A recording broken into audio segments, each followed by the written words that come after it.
Perkenalkan, nama saya Hanifah Gunawan. Saya guru sosiologi dari SMA Negeri 1 Ciwidey. Pada kesempatan kali ini saya akan memaparkan hasil pemecahan masalah pembelajaran di pembelajaran sosiologi yang dialami oleh siswa pada materi globalisasi.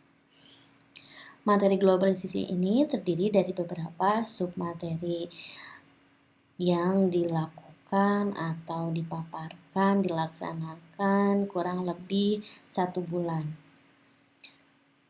Untuk yang pertama,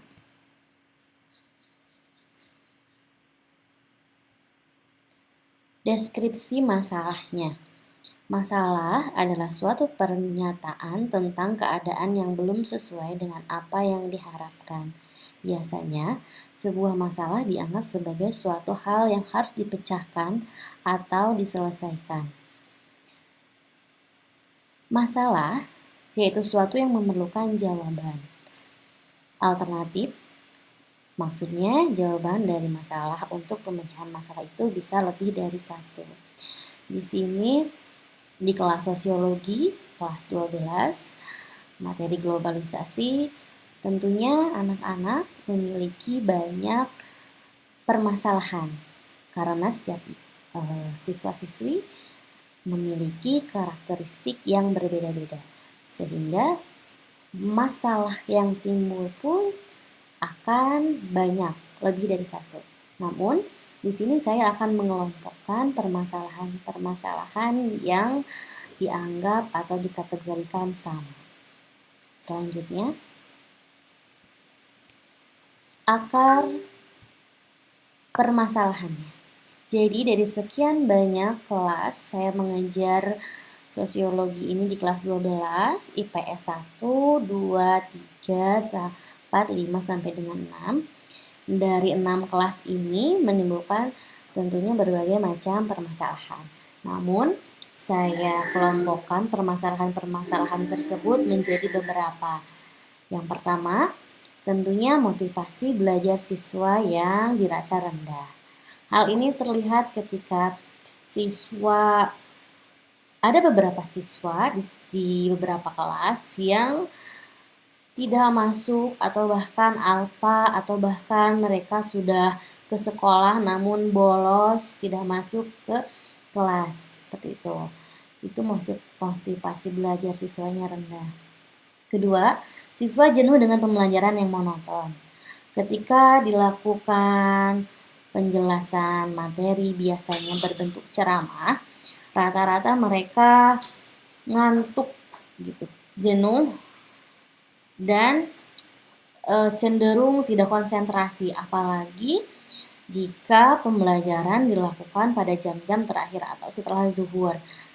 Pada saat itu, biasanya sebagian besar siswa-siswi mengalami kejenuhan, bosan, capek, ngantuk, dan lain sebagainya.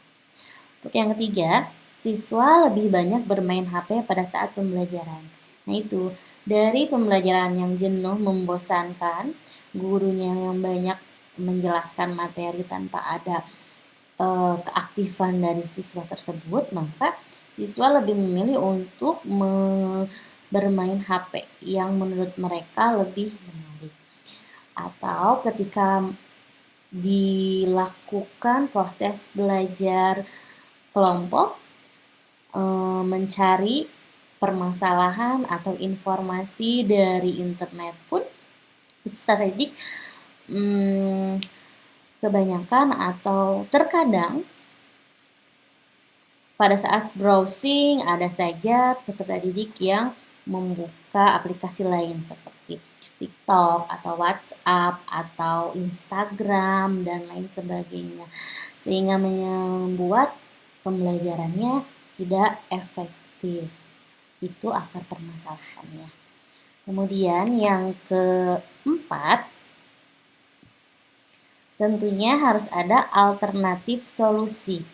Alternatif solusinya yang saya lakukan, yang pertama, memberikan reward pada saat pembelajaran sehingga anak itu semangat. Tentunya dari reward ini sebelumnya harus menyajikan atau membuat pembelajaran yang menyenangkan, yang gembira, yang membuat siswa-siswi menjadi aktif dan tersenyum. Bahkan ketawa-ketawa itu sangat efektif untuk membuat motivasi belajar siswa rendah dan rasa jenuhnya sedikit banyak berkurang. Yang kedua, guru harus menilai tugas-tugas siswa. Ketika misalkan siswa diberikan tugas atau evaluasi di akhir pembelajaran, maka tugas guru harus menilai tugas-tugas tersebut sehingga siswa tidak lalai dan tidak menganggap bahwa ngapain mengerjakan tugas gak akan dinilai sama gurunya. Ngapain mengerjakan tugas yang banyak pun tidak akan mengerjakan dan tidak mengerjakan tugas pun sama-sama saja tidak dapat nilai seperti itu. Jadi harus dinilai tugas-tugas siswa. Ketiga, menilai keaktifan siswa. Ketika siswa diberitahu bahwa silahkan bertanya, yang bertanya akan ibu kasih reward atau kasih nilai, hal tersebut memberikan motivasi atau semangat kepada siswa-siswi untuk aktif bertanya atau menjawab, meskipun terkadang pertanyaan atau jawabannya masih dalam tahap LOTS atau low order thinking skill. Namun, apapun progresnya, sebesar apapun progresnya tetap harus dihargai keaktifan atau keberanian siswa tersebut.